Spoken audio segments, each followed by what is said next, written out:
Who doesn't dream about being a movie star? They're confident, sexy, happy, and brave. But it's all pure illusion. Or is it? It's evening in London. Socialite Rita Simmons is parking her car when suddenly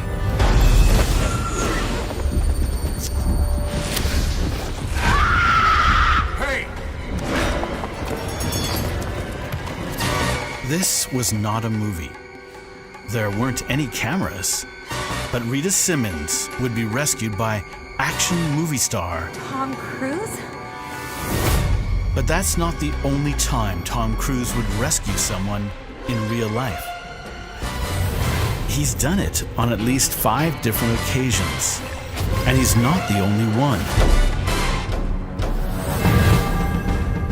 While you were just watching, Tom Cruise acted his way to being a real-life hero, happier,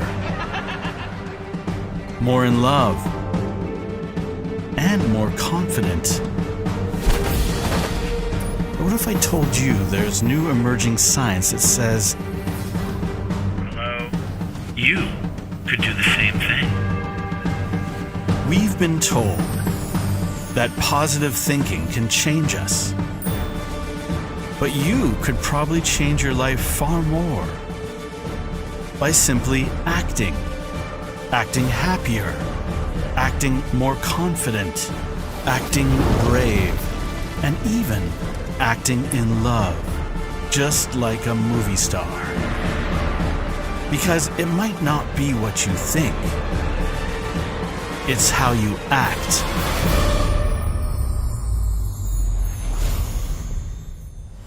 My name is Albert Nerenberg, and I work as a laughologist. My job is to get groups of people to laugh. But I don't do it the conventional way. I just use laughter. But one day, this happened. Hey! This is all fake. Actually, that guy was right. This form of laughter exercise works by initially acting the behavior, which then triggers something real. But that incident caused me to make a strange connection. Could we act our way to other things? Case in point, it would appear that actor Tom Cruise has become the very thing he plays in movies. A valiant, action-based hero, arriving in the nick of time, as in this scene from Mission Impossible 3. Is it simply coincidence? Or is it possible that, like Tom Cruise, if you act something enough, you become it? This has been famously observed by poets. Act the way you'd like to be, and soon you'll be the way you act, said Leonard Cohen. And by actors. When you play a part, do you then take on that part when you're no longer playing? So if you're no longer in the play or in the movie, or you've taken off that guise in your home and you're not standing like Wonder Woman or whomever, does it, in a sense, infuse who you become? Does this apply to the rest of us? It's been said that we are what we eat, but are we what we act? There's finally emerging science in many domains that says it's extremely possible. This is Professor Lawrence Staines. He was stunned by the range of research showing that personal changes are possible by faking or acting your way to be something else. He added them all up in a groundbreaking article for Men's Health magazine. There is power in fakery, yes. It's not all powerful, but I think that the idea of faking it till you make it has some power. Staines was amazed by the broad range of human endeavors where faking it changes people for the better. Faking confidence, happiness, extroversion, youthfulness, and even laughter has its advantages. Generally speaking, we don't like fake things. That's why it's hard to see that a certain side of fakery might have tremendous power. Here's the idea. If you want to change your life, just act the way you want to become, as crazy as that sounds. Famously, there are books and theories, all kinds of new ideas devoted to making us happier. But the results are usually inconclusive. Are we happier? Who knows? What if a certain answer was hiding in plain sight? What if you just acted happy so that you triggered the biological basis of joy? If anyone is acting happy, it's this guy. Madan Kataria was an overly serious doctor until he became the laughter guru of the world. Every other day people tell me that this is all bullshit. Dr. Kataria said that at first people didn't believe him when he said that you could make yourself laugh just by laughing. But now he's got a whole international movement to prove it. This is the main difference between the Eastern culture and the Western culture. In the Western culture, people are very logical, very analytical. And when I introduced laughter yoga in the West, everybody asked me, how this, why this? So before they can take laughter yoga, I had to answer some questions. But in India, nobody asked me. They just laughed and they felt better.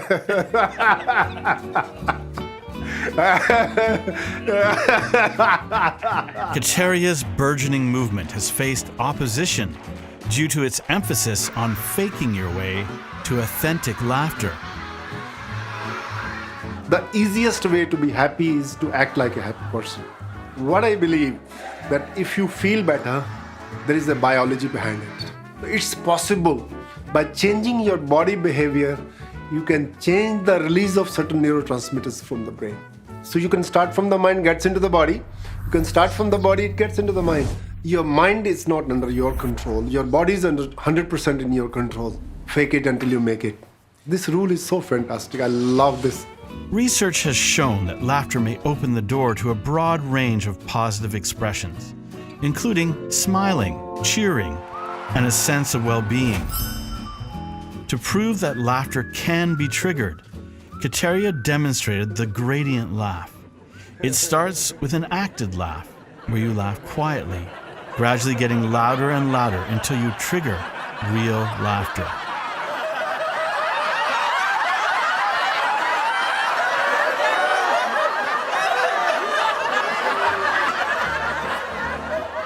Arguably, laughter yoga, an international movement which involves tens of thousands of people in countries around the world, is based entirely on acted behavior.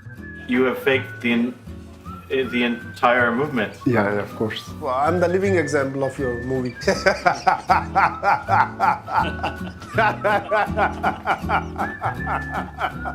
If acting happy can make you happy, can acting depressed make you depressed? Depression is considered to be at epidemic levels in modern society, according to widespread research. But here's the really crazy part. Could it be partially because of the way we act? Are we depressed because we're acting depressed? When you look at how human beings evolved and how they learned historically, or even prehistorically, then for hundreds of thousands of years of human evolution, we were a mobile species. We actually moved on the land. We were nomadic hunter-gatherers in small groups. And all the learning happened in action. Dr. Gabor Mate is famous for his books on addiction and disease. Increasingly, he believes our central human dilemma begins with a separation of our minds from our bodies. Mate says that when we disconnect from our bodies, we lose our physical potential for action. With civilization comes more and more separation from the land and more immobilization. So immobilization immediately separates you from the mind from the body. We're becoming lonelier, more isolated, completely sedentary.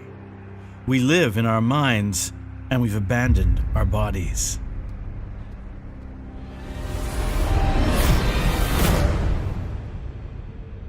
I have been depressed for a very long time. I've suffered with this disease, I think, for most of my life.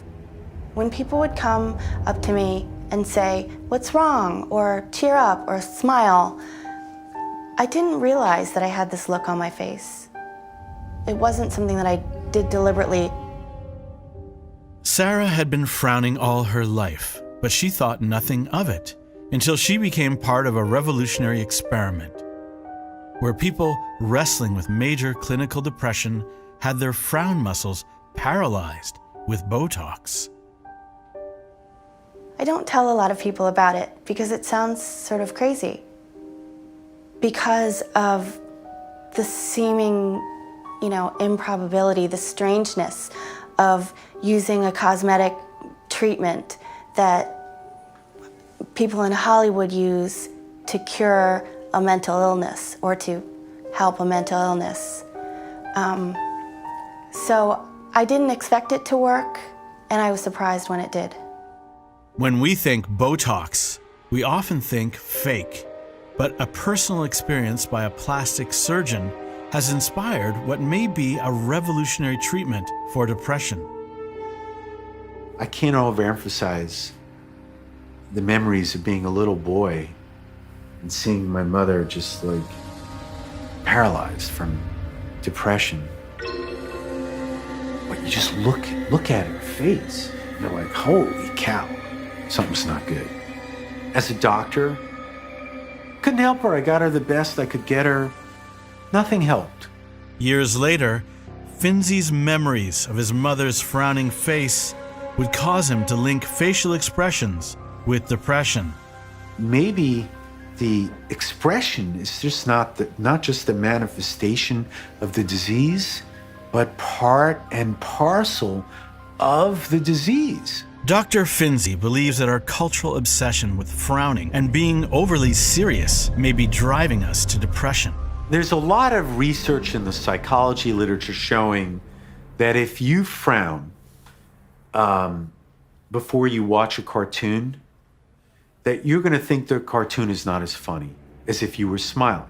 Your facial expressions are involved with your decision-making in life. Every time you frown, you take a more negative evaluation of whatever it is. Dr. Finzi is pointing out a very strange aspect of reality. Human reality is likely distorted by the outward expression of our emotions. There is research to suggest that when you smile, you are more likely to notice more things to smile about. When we express fear, we are likely to notice things to be afraid of in our environment. Although it's subtle, when you frown, you may make your world more gloomy.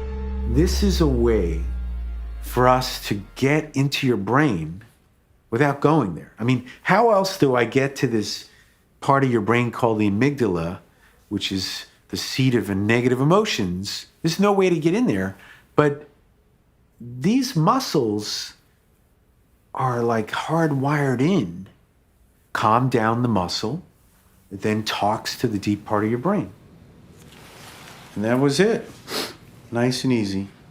I think that since starting Botox, my depressive periods have been shorter and less intense.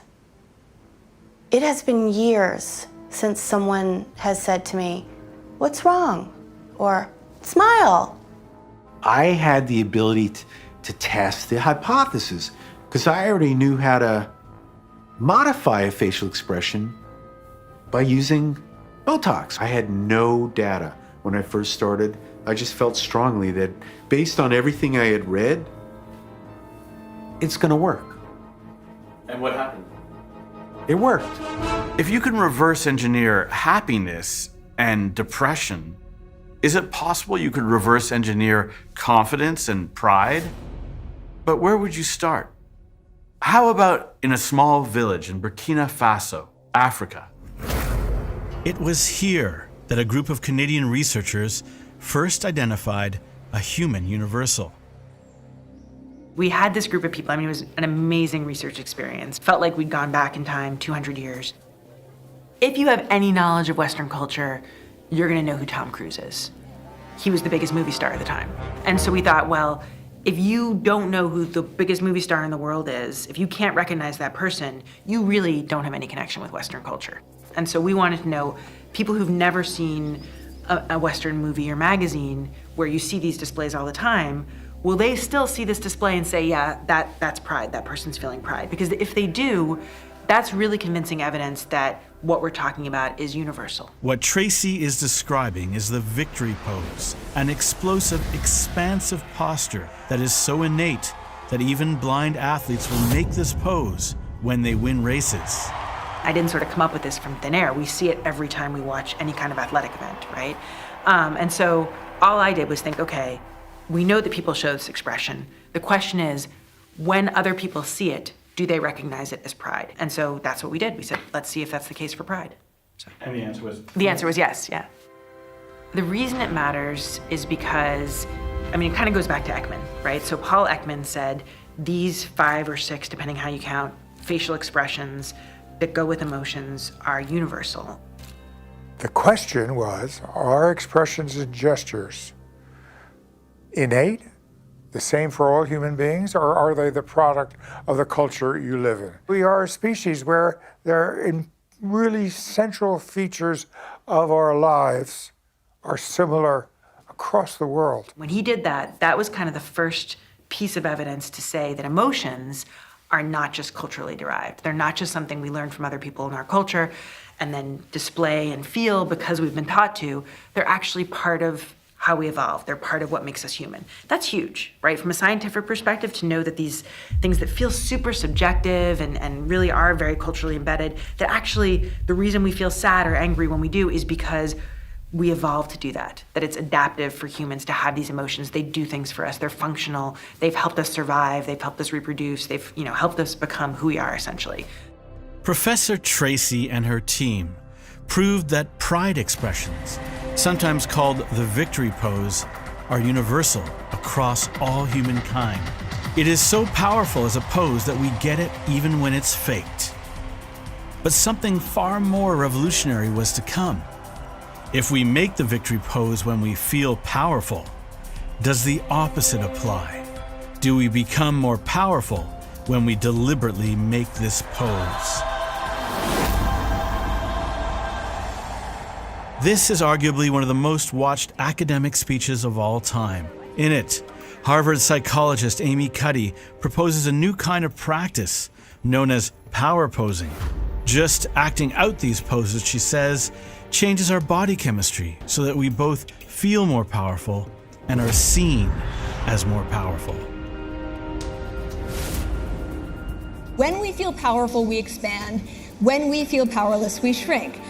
So does that affect how we feel and behave? Is it possible that our body language is affecting how we feel? It especially matters because we spend so much time like this, and that posture maps onto the posture of the depressed person, and we're spending a lot of time sitting like that. So even something that small could affect how we feel about ourselves. It's a very important dimension in sort of how we express power and status and dominance across the animal kingdom. So we know that alphas expand and take up more space. Nature shows typically portray animals in violent confrontation. However, the reality is animals do an enormous amount of posturing, posing, to avoid the real implications of being injured. The animal world has far more theater than meets the eye.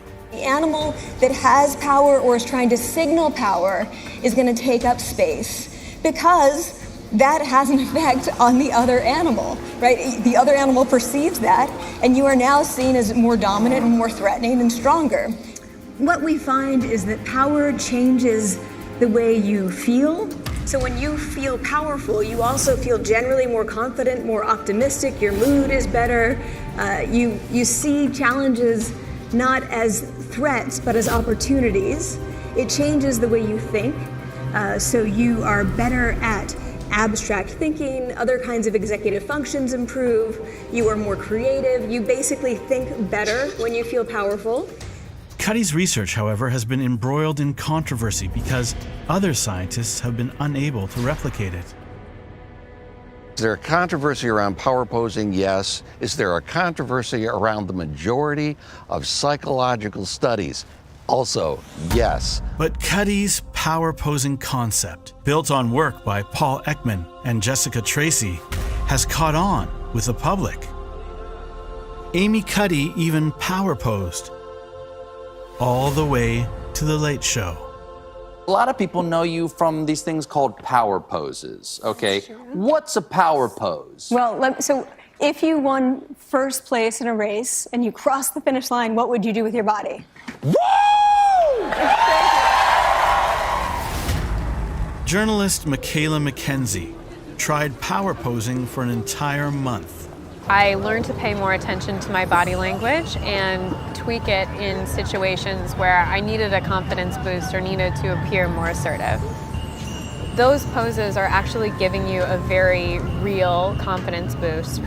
I think it's very helpful to get the sense of confidence and authority that you do when you feel like you have physical dominance in a space, whether that's walking into a room and being your most aggressive physically or your most dominant physically.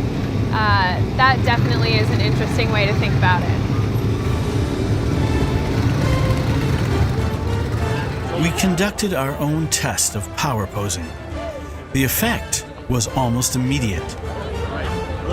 Happy every day. How you doing? Very good. Hello. I became a different person, and I would soon be mistaken for the mayor of San Francisco. I'm the mayor. Despite the scientific controversy, on the street at least, it appeared to me that power posing certainly had power. If power posing makes you more powerful, then what happens if you do it day in, day out? Will that change who you are? If you think the Tom Cruise rescue is a single freak occurrence, you would be wrong. According to news reports, Cruise has done this at least 5 times. Cruise helped 2 young boys from being narrowly crushed by his own fans. He helped save a family on a burning boat off the coast of France. He came to the aid of a fallen photographer who was being trampled while taking pictures of him. And while bystanders looked on, Cruise leapt to the aid of a woman who had just been hit by a car. Some of Tom Cruise's real-life rescues are eerily similar to scenes from his movies. And if that's a pattern, it would stand to reason that other actors are doing the same thing. Come with me if you want to live. It turns out they are. Harrison Ford, who often plays heroes in his movies, rescued a gravely sick hiker by flying his own helicopter and landing on top of a mountain. Just like the movie XXX, actor Vin Diesel rode a motorcycle to the rescue. In this case, he pulled 2 kids out of a burning car on the California Expressway.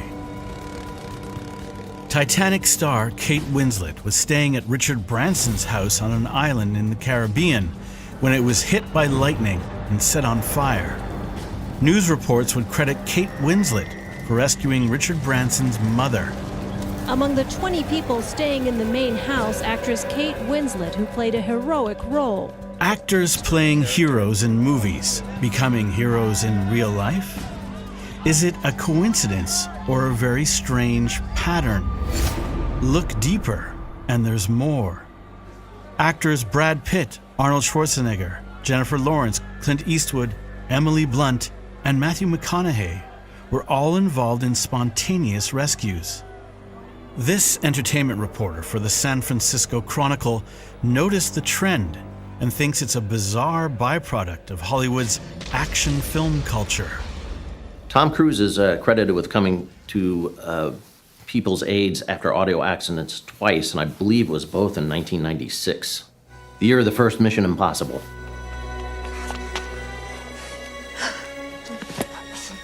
I'm just living my life, you know, doing the best I can, just like everybody else. If someone needs help, I will definitely help them, no question.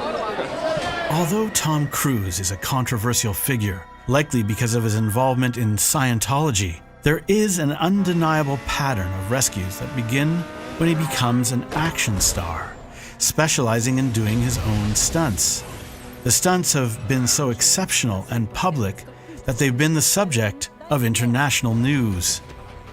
By her own admission, Emily Blunt was not a physical actress until working with Tom Cruise on Edge of Tomorrow, where suddenly she started doing her own stunts.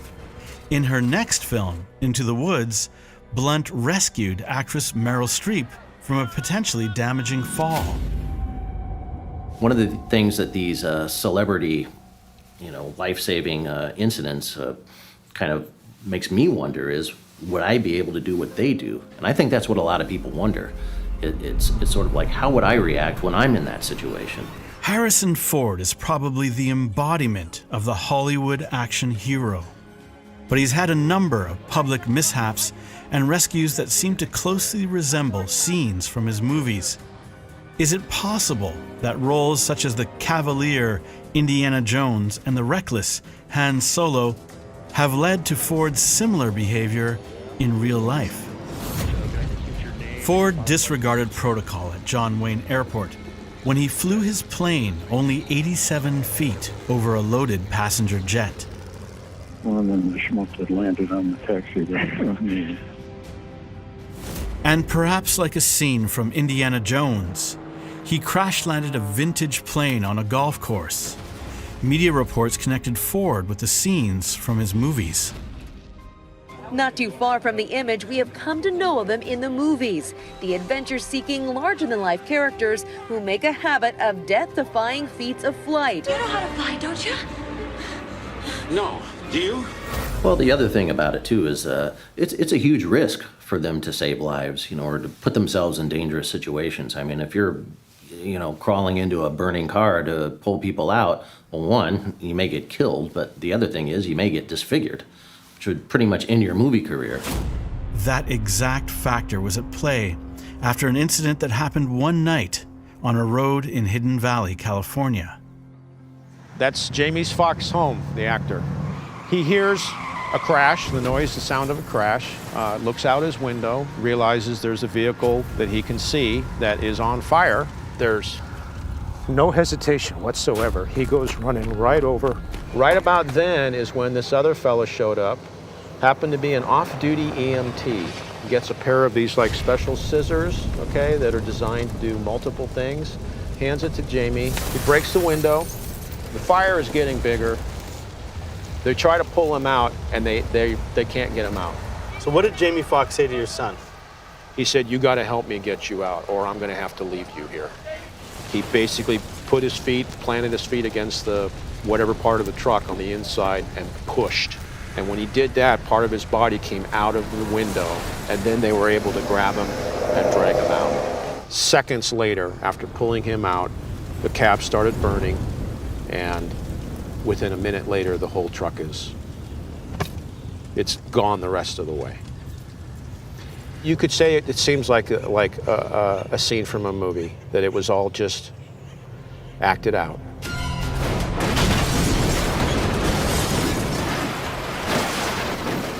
You don't mean acting as in putting on a show? Yes, he may very well had gone through that process in a movie as an actor. Or I think a lot of people, even though they may have training and they may have the ability to do something, if you allow fear to overtake you, then you won't do anything.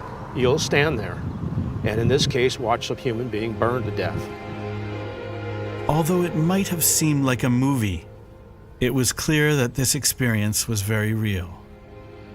However, part of this story stands out. The EMT is a guy who's trained in emergency practice. Jamie Foxx is an actor. How come the EMT guy hands the scissors to Jamie Foxx? I don't know. The public sees a character and they see them in a movie do heroic deeds, and then they treat them outside of that role as if they were that character. And there's something called situational narcissism, which in a different context would be the idea that when you're treated a certain way and everyone treats you as if you're important, you start to feel very important. So the same could be true. The same effect could happen, I believe, when you play roles. Are heroic actors just playing out the roles that we expect from them? World-renowned psychologist Philip Zimbardo leapt to fame in the early 70s after creating the notorious Stanford Prison Experiment, which demonstrated that people are changed by the roles they play. Once you put a uniform on and are given a job to keep these people in line, you really become that person. Once you put on that khaki uniform, you put on the glasses, you take the nightstick. Is it possible that playing the role of a hero in a movie creates the mental preparation for heroism? Zimbardo coined the concept of heroic imagination, a theory that heroes often have visual pictures of what they should do in their minds before they do it. Actors that we all know and admire, whether or not we love them, have internalized a set of actions that can be triggered in the real world the same way as on a movie set. If you physically practice rescuing someone from a car a dozen times in films, and maybe a dozen times in one scene with all the different takes, wow, you're absolutely it's going to be much easier for you to envision yourself as someone who does that. Research shows that when people experience a traumatic incident in which they have no frame of reference, they often freeze. However, having pictures in your mind of possible actions you could take could break that freeze. Actors, where they either do their own stunts or they have recreated dangerous situations where they took risks to help other people.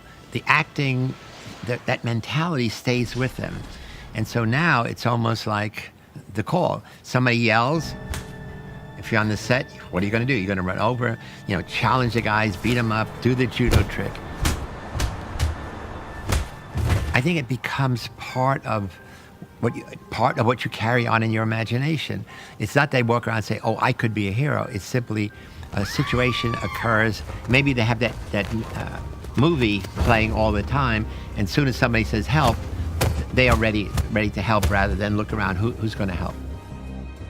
Actors like Tom Cruise and Harrison Ford may get the visual pictures of what they can do in a crunch from the very movies in which they act. It's quite possible that in these moments, they've become their roles. If it's true that acting brave might make you that way, what about acting miserable, evil, or violent? Will it make you that way? In 1958, English actor Gareth Jones would become famous for dying of a heart attack while portraying a man dying of a heart attack. More recently, Heath Ledger famously died after portraying a heavily disturbed, death-obsessed Joker in The Dark Knight. Actor Paul Walker, who played a key role in the Fast and the Furious franchise, movies which glorified street racing, died in a high-speed car accident. And Ricardo Medina, who played the Red Samurai Power Ranger, killed his roommate with a sword. Actor Corey Monteith was famous for portraying a bubbly, singing high school senior on the TV series Glee.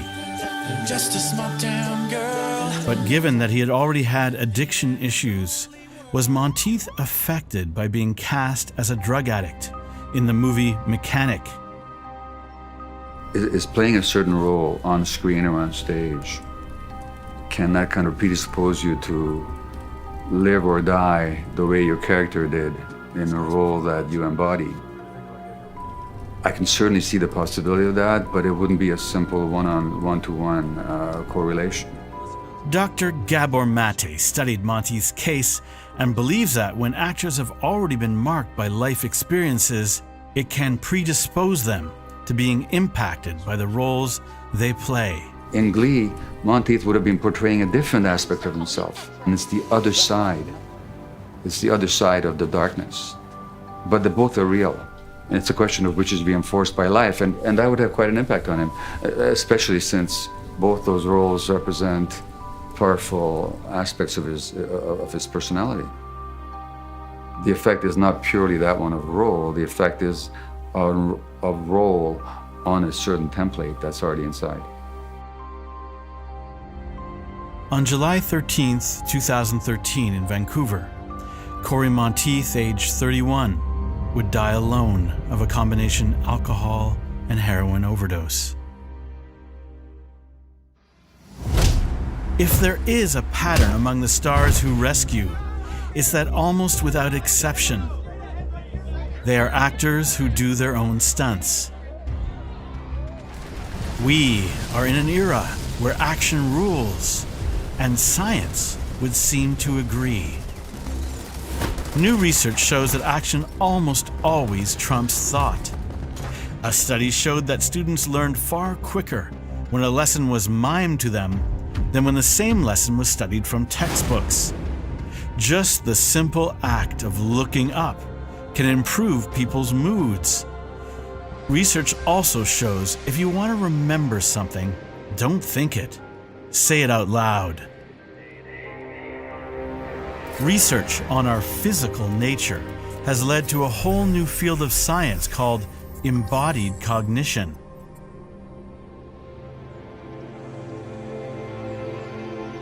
This is Professor George Lakoff, widely considered the father of embodied cognition. Lakoff revolutionized neuroscience with a claim that all thought is embodied, meaning the brain uses the body to think, and maybe the other way around. It was the practice of Tai Chi that helped Lakoff develop his theories of embodied cognition. I came home one Saturday afternoon, looked in the window, I had some friends with me, looked in the window, and there were two guys rolling up our rugs. This was during a period when I was studying what is called staffs. Now, I happened to have my staff right next to the front door. I quickly open the door, push it open, jump in, grab this thing, and I grab it and I go like this, and I say, "Okay, you bastards, I'm gonna get you guys right now." And they ran. They ran. They ran. Lakoff said that in this case, he didn't think about what to do. His body thought for him. Proof that the body and mind are one. All thought is physical. Thought is physical. That's the main thing. Think of it this way. If there were no connections between the brain and the body, suppose there were no connections at all, and all thought occurred there, what could you think about? Brainy things. You could not even do that. I mean, you would be nothing. You wouldn't see anything, hear anything, feel anything. There'd be nothing to think about. You know, the fact that you think about stuff means it's embodied. Author Josh Davis put the theories of embodied cognition to the test when he opened a lab devoted to it at Columbia University. I started the lab because we are not paying, in my opinion, enough attention to a huge potential source of input into what it means to be a human. What Davis is talking about is your body. From our earliest days, we are taught not to move, that we are minds carried around by bodies. But embodied cognition says that our bodies change our thoughts. They may even create our thoughts, as they change the way we perceive the world. What we do actually changes what we see. People who are in the middle of laughing often think what they're looking at is funnier. People who are dancing report the music is better while they're dancing. And people who throw tantrums often think the world is an angry place. This is an entirely new form of scientific inquiry, as if our own bodies were some kind of undiscovered territory. When we smile, we tend to be happier. There have been a series of studies showing that your facial expressions do influence your emotional experience. The tendency to approach something it leads you to like it more. When you're avoiding something, moving away, you tend to like it less. So if I was avoiding what you're saying by moving back, I'm going to be less interested in if I was stepping forward. So you go, that's interesting. That is interesting. Weirder still, the angle at which we look at people affects how we see them. When we look up at people, our feelings are different than from when we look down at them. Although we think our brains are neutral, Davis said that making skeptical facial expressions makes whatever we're looking at less credible, while a more open, wide-eyed expression makes everything more believable. Just saying the word wow in a dramatic way, even without reason, will sometimes make us feel like something exciting is happening, even if nothing is happening at all. Wow is one of those, it's one of those words that's more directly tied to an emotional response. Wow.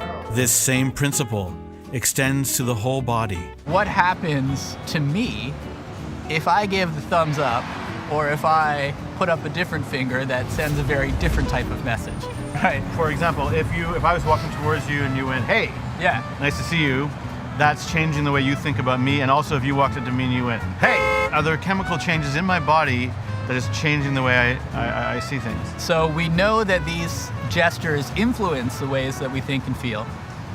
Some of the ideas are that it's priming, so it's just bringing up the idea, that the movement is associated with these ideas, and so the movement conjures the idea of hostility or friendliness, and then that influences you. Some of the other posture research has to do with how this kind of hunched posture affects sort of feeling more down and depressed. If you see someone and you look at them, they really look down, they really look depressed, that kind of a posture can influence sad feelings or more of a kind of a depressed affect. Is this kind of like a loser posture, is that what you're saying? Or that's how on the street we would call that loser? Yeah. But if I walk down the street, shoulders down, neck down, is that what it is? Shoulders down, neck down? Shoulders down, neck down, kind of like, and there's, that kind of thing should actually influence how you feel. So if I'm all tense, that's a different feeling than if I'm kind of relaxed. We have these underlying assumptions about a separation between mind and body that we should change. We are our bodies. There's no separation. If the way we act can make us cheerful, interested, or angry, could the way we act also be making us sick? A new theory challenges medical convention about the nature of chronic disease. Is it possible that chronic illnesses could be provoked by our emotional and behavioral realities? In my family practice, who got sick and who didn't get sick wasn't accidental. There were certain patterns there, emotional and psychological patterns, where I saw multiple generations of people at all ages. Then I worked in palliative care, and all the people that were dying of ALS or cancer or sometimes chronic heart disease and so on, they had certain personality patterns that they're inescapable. If your eyes were open, you can just notice them. And based on both my medical experience, observations, and on tremendous amount of research, emotional factors play a huge role in chronic illness especially.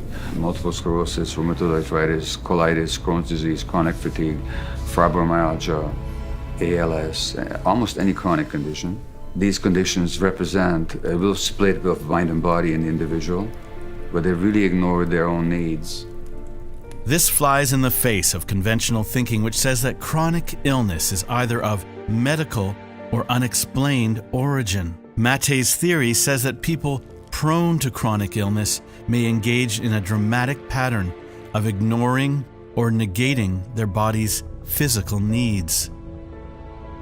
For the sake of pursuing certain roles, they end up not saying no to situations that are actually bad for them. They end up taking on situations that are stressful for them, physiologically stressful for them, but because of their identification with the role of the helper and the role of the nice person and the role of the person who's always there for everybody else, and the rigid and the compulsive identification with their jobs, rather than their personal needs, the body eventually says no where they didn't. When we forget how to say no, we end up taking on stressful lives, which then result in physiological wear and tear on the body. And so my contention is that when we don't know how to say no, the body can often say so in the form of illness. If people ask me, did how I live my life have something to do with the onset of my cancer, I say yes, it did. If they say, are you blaming me for my cancer? I say no. I'm not saying you deliberately caused it. I'm not saying you did anything wrong. I'm not saying you're to blame. You were programmed in a certain way that you've had no choice but to act out, because you can't separate mind from the body. Physiologically, there's no separation whatsoever.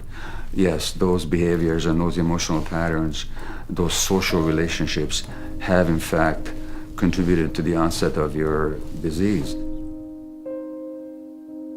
But I can certainly say that there have been people with significant chronic illness written off by Western medicine who've made complete recoveries through the agency of agency and through dropping the role and finding themselves underneath the role. Is Aola Baker a case in point? Baker, a Vancouver-based photographer, says she had become lost in life.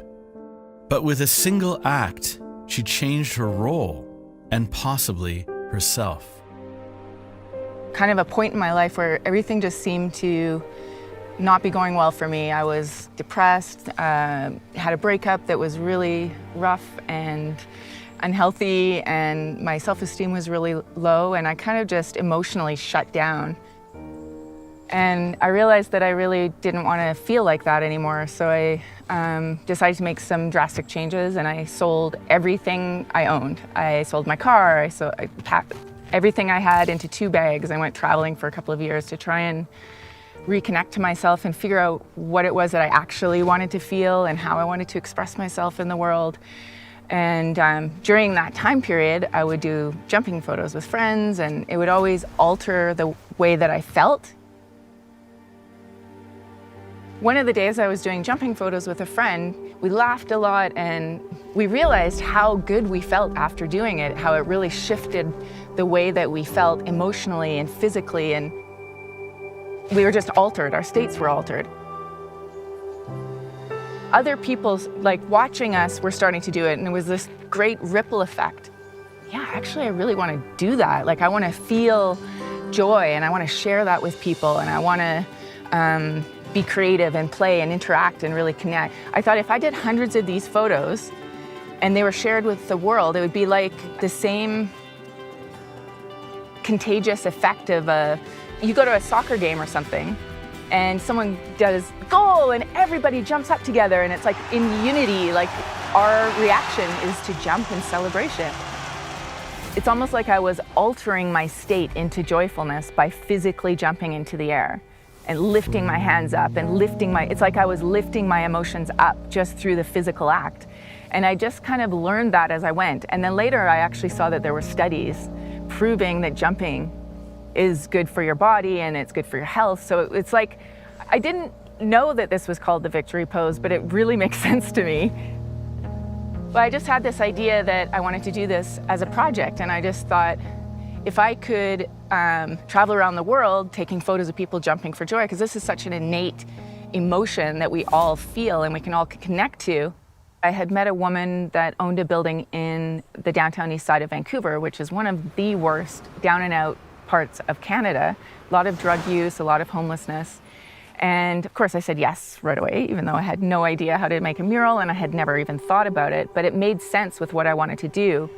So I just went in there and started doing a mural, and all these people in the alleyway were literally doing heroin and crack and all kinds of stuff right beside me. And these are the least likely people that I thought would have a reaction to this.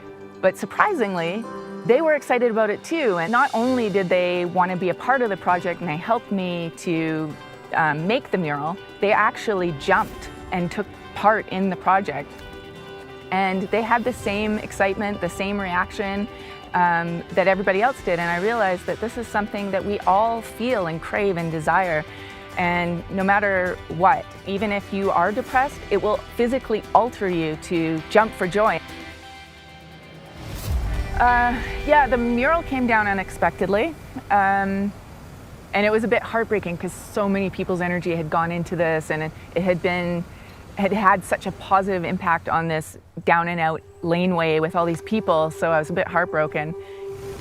Baker's mural disappeared.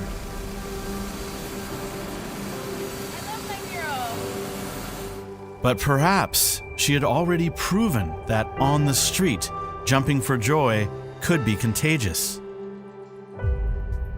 If acting can empower us and perhaps even heal us, can it enter what might be the most challenging domain of them all? I think it's true that I have, in a sense, hacked love. Love is always seen as something so mysterious, something beyond our control. I am quite sure that love doesn't have to be mysterious, and that we can take control over the love we experience in our lives. Most of us believe that love is not in our control, a matter of fate decided by the stars. Our goal is to find our one true soulmate, and then love magically happens. Epstein's study of successful arranged marriages, an idea most Westerners find troubling, revealed something surprising. In arranged marriages, people felt like they had no choice, so they practiced loving behaviors, in some cases transforming their partners into soulmates. Some people look at my work and think that I'm advocating arranged marriage. Okay, I have never advocated arranged marriage. I have looked at arranged marriages in which love has been built over time so I can better understand how that works. Epstein believes he knows how to make just about anyone fall in love.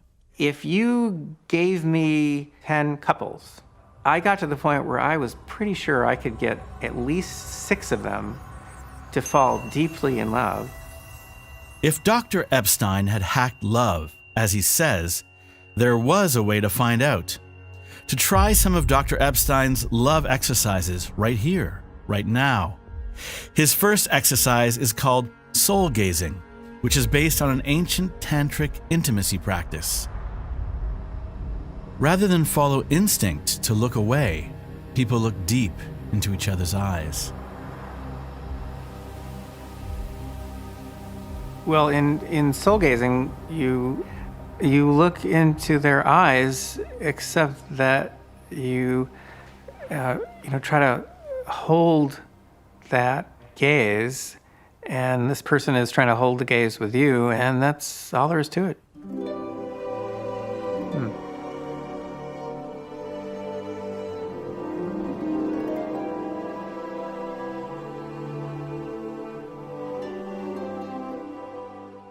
Unexpected eye contact between mammals is normally threatening. However, research on eye gazing suggests that prolonged eye contact, even acted, produces feelings of compassion, empathy, and connection, due to the power of mirror behaviors. Studies on couples in love show that they mirror each other. Eye gazing means acting like lovers. Could that be why eye gazing, even done deliberately, creates feelings of love?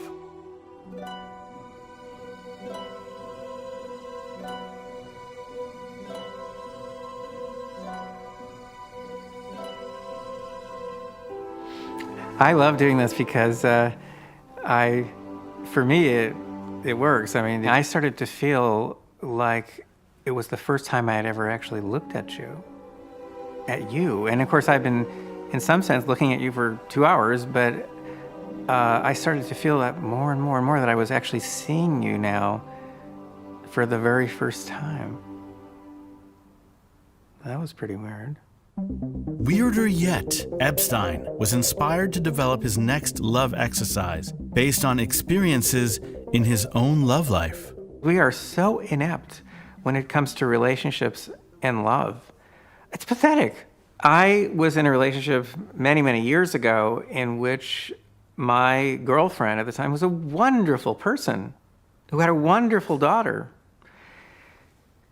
And she was trying for 2 years to get me to say, I love you to her, and I wouldn't say it. Now, this was a long, long time ago. I mean, in looking back, I say to myself, what an idiot I was. What an incredible idiot I was. This was a wonderful, wonderful human being who adored me. And I liked her very, very much. And what was stopping me? Why could I not say those words? And looking back, I now realize if I had just said the damn thing, if I had just said, you know what, I love you too, I have a feeling there would have been this rush of emotion for me. I have a feeling it would have opened up floodgates of feelings that I just was holding in. We took Professor Epstein to a nearby beach where we attempted love hacks with people who had never met before. Epstein introduced his killer exercise, the I love you game. In this love hack, people must say I love you to each other. The only rule is they must say it differently each time. I love you. I love you, Fred. According to Epstein, the game often starts with awkward, uncomfortable feelings. I love you. But it often produces unexpected, real feelings of love. This is due to the power of vulnerability. In relationships, one person or the other is usually holding back because the notion is, we get this notion from our movies and our novels, that if you cross over into that world, everything's going to change and there's a lot of risk involved. Because when you say those words, it means a lot in our culture, and unfortunately, the way that plays out is that we tend not to say those words. The more you say those things, the more you'll mean those things. I love you. I love you. I love you. Okay, so that totally, whoa. So I got this little tingling thing going on over here. If two people are saying that to each other regularly, it really is very healthy for a relationship. Is it okay to say that after a particularly good interview? Yes. I love you. And I love you, Albert.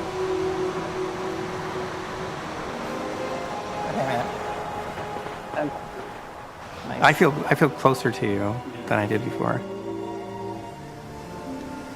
By faking it until you make it, it looks like you could get more of what you want out of life. More happiness, more confidence, and maybe even more love. And according to Professor Epstein, this is based on solid psychological science. However, I would then meet someone who would turn this whole thing on its head. I had read an article in Scientific American Mind by Robert Epstein, and I realized that the exercises that he said were scientifically inspired, that were pretty much guaranteed to increase a couple's sense of vulnerability and lead to love. I looked at them, and essentially they were games I'd been doing since I was a 12-year-old going to theater camp. Hold on, let's get this straight. Epstein's breakthrough theories and exercises on how to hack love are based on dozens of psychological behavioral studies done at universities around the world. And they're all things we've been doing in theater for hundreds of years. This is Theater 101. And in fact, Amy Cuddy's revolutionary power posing science is also a very common theatrical exercise known as status, which are theatrical exercises where actors train at playing different roles of power. They're sort of the bread and butter of acting training. And so I thought, this is interesting. Science and theater are actually telling us a lot of the same things. And so the first was soul gazing, which I think we talked about. It's the looking deeply into your partner's eyes. Well, Epstein explained soul gazing as a situation where two people are given permission to gaze into each other's eyes. We had one called Fall in Love, and this is literally falling in love, where you stand there and then you fall into the arms of your partner. And I mean, honestly, I can't even think of a theater class that hasn't done that. It's a trust exercise. And they're all things we've been doing in theater for hundreds of years. Van der Schaaf doesn't question the revolutionary aspect of Professor Epstein's or Cuddy's research. She believes they're both onto something. She's just amazed that so much of their breakthroughs are based on fundamental acting techniques. And if they're right, shouldn't actors be falling in love? A showmance is a term that describes the romance of people that's developed while they're doing a show. My understanding is that showmances occur in every level of theater, be it community theater and movie work through Broadway. It's a term that describes the reality that I think a lot of performers face, which is this sort of falling in love every show they do.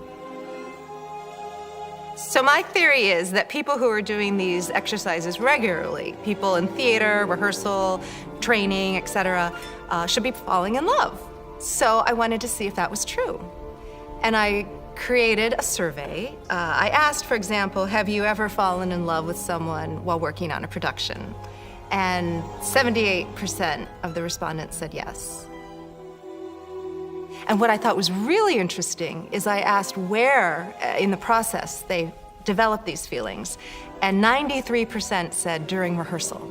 And it's during rehearsal that you're doing these exercises that are most similar to the ones that Dr. Epstein discusses in his article. Okay, action.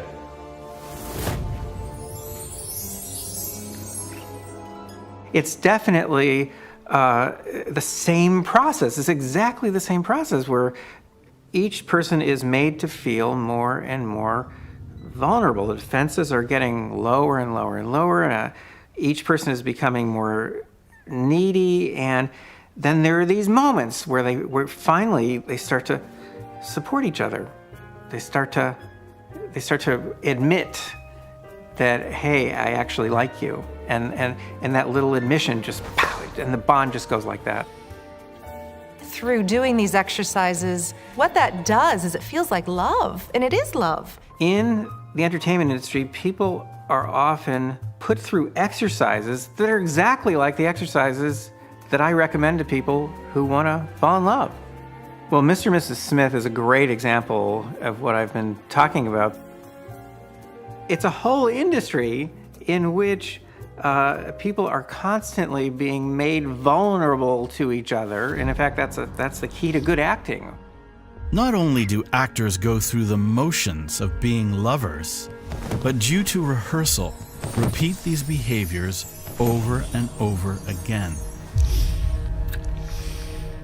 Actors are often eye-gazing by default.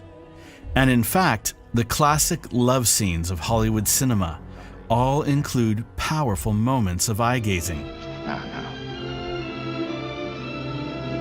He's looking at you, kid.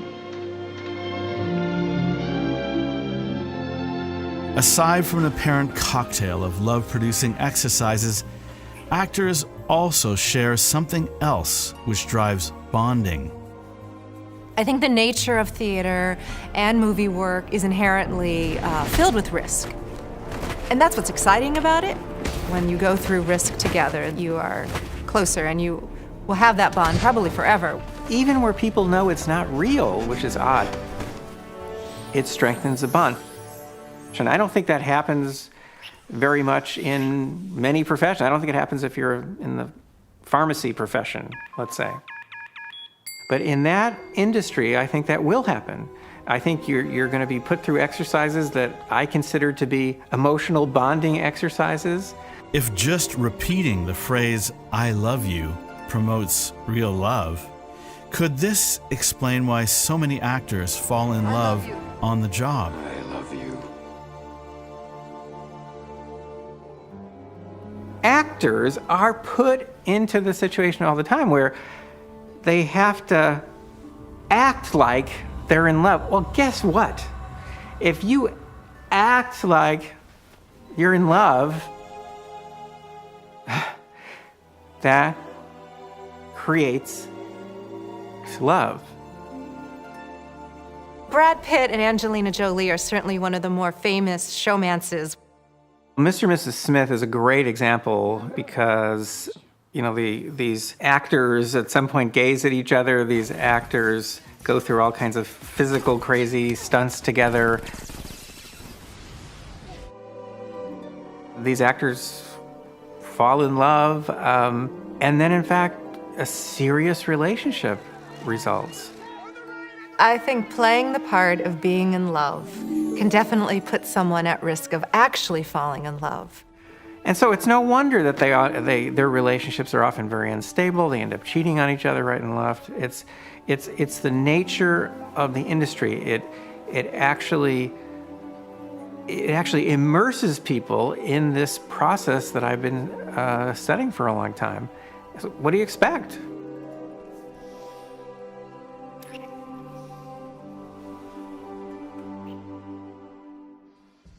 Because of its obvious power and the rise of the science of embodied cognition, could acting be the next transformational health trend? It could help us become happier. It might help us become more confident, even brave. And it might help us find and deepen love. And it's actually very easy to learn how to act. But there is one catch, and it's a big one. Most people are afraid of acting. But why? I think people are afraid of acting because we have this sense that we're supposed to be our authentic selves, and that if we put on anything that is not that somehow we are lying. But our fear of acting could be something even more basic. These researchers who study acting explain it with the theory of mind. When we're very, very young, we're not afraid of acting, taking on roles, role playing. We love it. All children do. They can be a dog or a big cat or a truck or any numbers of things. They can do them all. And then around 6 years of age, they start to notice that people are looking at them, and those people have a mind that's thinking about them, maybe not as positively as they were obliviously unaware of just a year earlier. So many, many people who once loved doing that are now self-conscious because they know others are looking at them.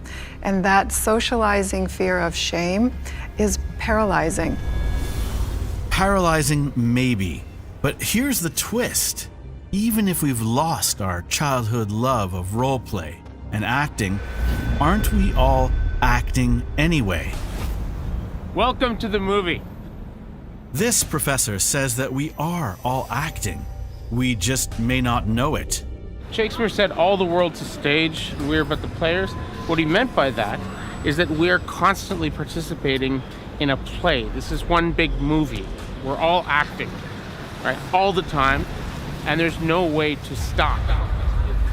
All these people, they're all acting in a play, a collective hallucination that makes this society possible. All life is drama, says Hamer, and we all find ourselves playing roles. You might be a store owner, you're a police officer, you're a firefighter. Every little thing you do is acting, it's drama. From little gestures to big things, small things, everything you do is acting. That's what Shakespeare means by all the world's a stage. You could take a little bit of what Tom Cruise is doing when he films these action movies into your own life by recognizing that if you adopt certain power poses, certain body language, if you do certain things with your body in the world, that will shape your experience of the world. Look at Mission Impossible Ghost Protocol. Well, it's significant that Tom Cruise, he does his own stunts, but he also does them out in public areas, in the middle of cities, with lots of people watching. So he's essentially, in that situation, not only making a movie, he's getting everybody else to become extras in his movie. And so he's acting the part of a hero in a real public place. Very much kind of laying bare how much, right, this is all a movie. You know, it's funny that people are pathologically afraid of acting, but we can't avoid it. The only difference between you and Tom Cruise is Tom Cruise isn't afraid to act in every sense of the word. There might be a fairly outrageous concept here, that you can actually change who you are by the way you act. And that's something that we can control. But most of us, it appears, are afraid to act. So we don't know what our real potential is. The science is also controversial, unproven, and new. What about a public test? What if you went to a place which would be a very tough sell?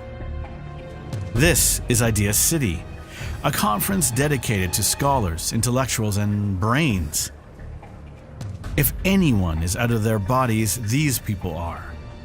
Could they be triggered by the fundamental principles of innate embodied cognition? Would they feel it? Would they do it? Would they act?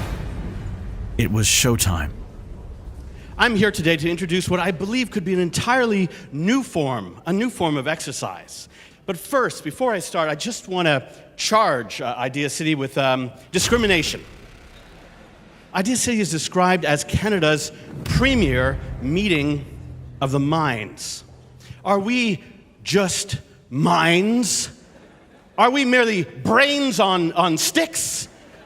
No. I would recommend right now that you look down.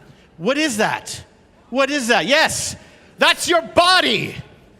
There's a whole new field of science which looks at the way the body feedbacks to the brain. So I'd like to ask you to do a simple test, an exercise. And if you can, I would like you to assume this posture. If you can just put your hands, cross your arms, beautiful. By holding this position, you become more skeptical. You're probably thinking this is a crock. Okay, now try this expression then. Here's an entirely different expression. Yes, open your eyes wide. Now the second step of this is open your mouth, drop your mouth open. Wow, now you find he's starting to make sense. I understand. Everything becomes believable in this posture. And if you add in the simple term, the simple word, wow, you will find you have entered a moment where something important seems to be happening, even if nothing important is happening at all. I then asked the audience if they wanted to test the theories of embodied cognition. And here's the twist. A researcher in New Jersey named Sarah van der Schaaf looked at these fields of science and discovered something kind of strange. That all these exercises were exactly similar to things that happen in Theater 101. I would like to propose an entirely new exercise modality that is based on acting. Yes. This exercise is called the I love you game. And let me explain how it works. It's based on the idea that the actual expression, I love you, is very taboo. I love you. Thank you. Beautiful. You gotta keep going. I love you. I love you. I love you. I love you. Now you're gonna turn to somebody next to you. Yes. I love you. I love you.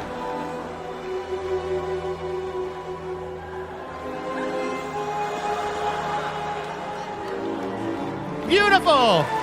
Okay, now the Wonder Woman pose. So, hands on hips, head up, shoulders out, projecting power. Now, there's a formal study at the University of Michigan where they studied this particular gesture. Yes, that this changes your brain chemistry to feel that whatever is in front of you is much more positive. Thank you. Hey, you're beautiful. Thank you. Now, there's another gesture that was heavily studied, and I'm sure you're familiar with this gesture, and that is this gesture here.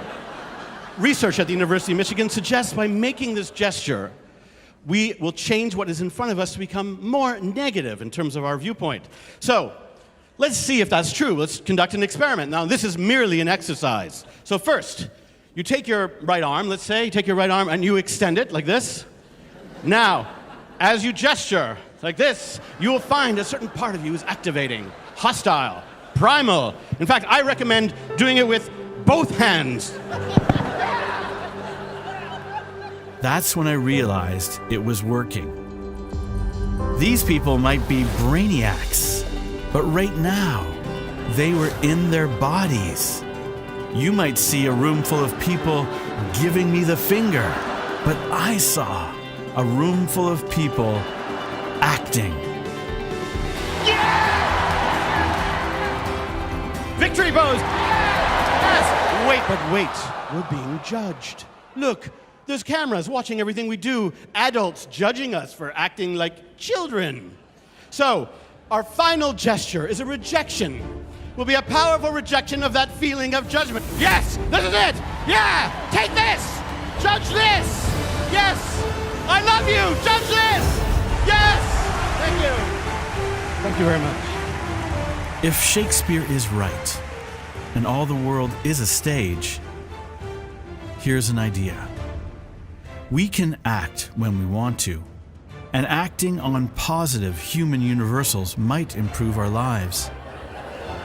Laughter yoga continues to spread, and new research shows that less frowning may make us happier.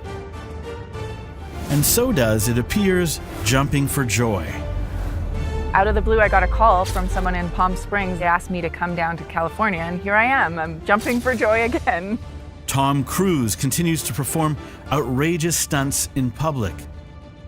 Harrison Ford rescued someone else. And a professor at Stanford has come out with a new book that suggests practiced heroism could make people more brave. And so it's possible we can rehearse our way to better lives. And maybe it's a good idea to listen to our bodies, because we are our bodies. And although it's good to be truthful and authentic, sometimes it's worth noting that it's okay to do a little bit of acting. Hey, this is all fake.